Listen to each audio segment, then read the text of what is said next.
I'm leaving our wiggly coastline behind, continuing my journey into the far north. I'm heading further than coast has been before. Beyond Muckleflugga, the furthest tip of the Shetland Islands, I'm on my way to discover what island life is like far from mainland Britain.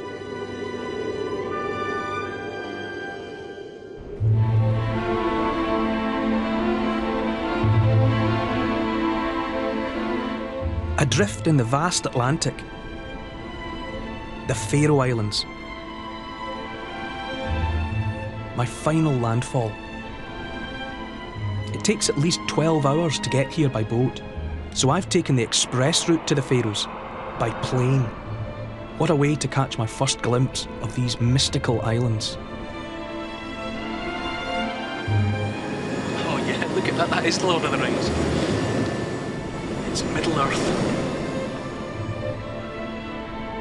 The Faroes are 18 separate islands with nearly 700 miles of coastline, home to fewer than 50,000 people, who are never more than 3 miles from the sea.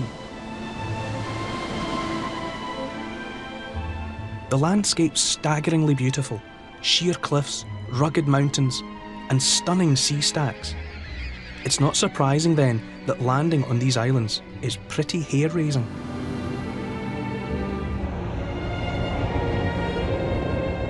The gateway to the Faroe Islands is this tiny strip of tarmac and an airport many believed could never be built in such wild terrain. We are definitely in the Faroe Islands, and I know that, apart from anything else, because I can't understand the name of the airport building. We may be a long way from home, but we've more connections with these islands than you'd think. This airport was built by the British Army. In 1940, the Germans invaded Denmark and Norway. Britain feared the Germans were aiming to occupy the Faroes to use as a key U-boat base, so decided to get in there first. On April the 11th, 1940, Winston Churchill announced that the Danish territory of Faroe was under British control. He said, "We shall shield the Faroe Islands from all severities of war and establish ourselves there conveniently by sea and air until the moment comes when they will be handed back to Denmark, liberated from the foul thraldom into which they've been plunged by German aggression."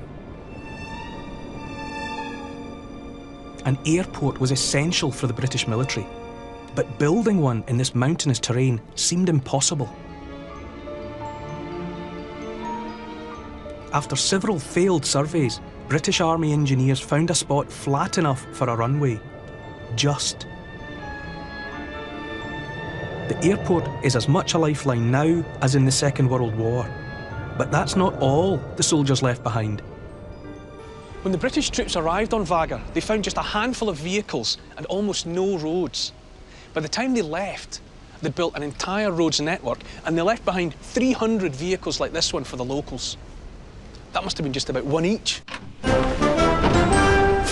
Tally-ho. OK, in 1940, the Faroe Islands had 28,000 inhabitants, but very limited resources. 8,000 British servicemen arriving were bound to make an impact.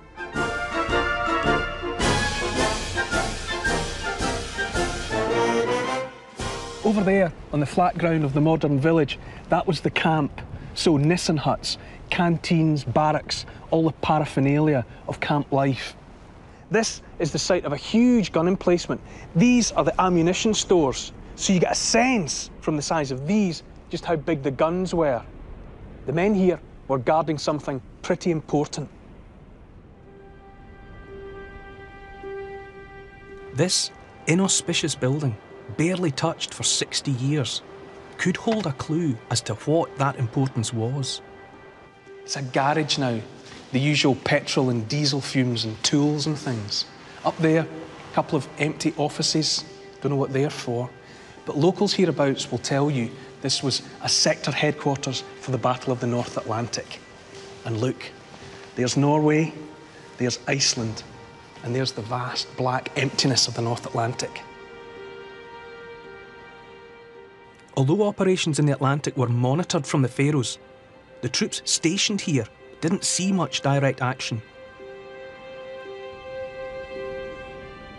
But the story of the British occupation isn't about buildings.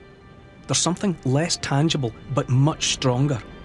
There was a meeting of minds, island people encountering and understanding other islanders, and some very special relationships blossomed.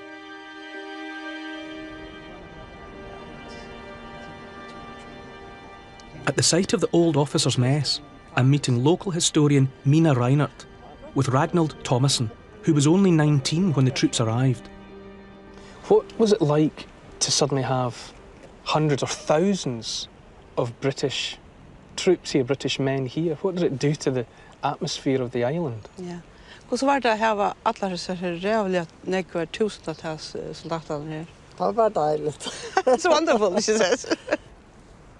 What about, special friendships, with the troops? Ja, badjan som hadde viner.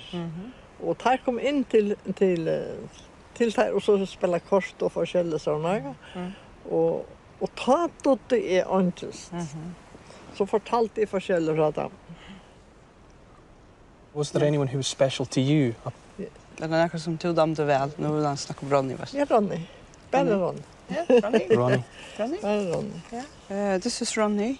Ragnhild's fiancé it was at the time. They were together for 1 year and she got a baby by him. But he left before the baby was born. He went to France. He was an ambulance driver and he was killed in D-Day. Oh dear. The British and Faroese cemented their relationship in other ways too.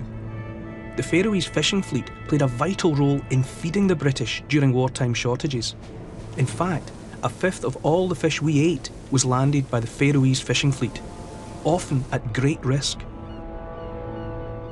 In March 1942, 21 Faroese fishermen from Vagar were killed by a German U-boat, leaving their children,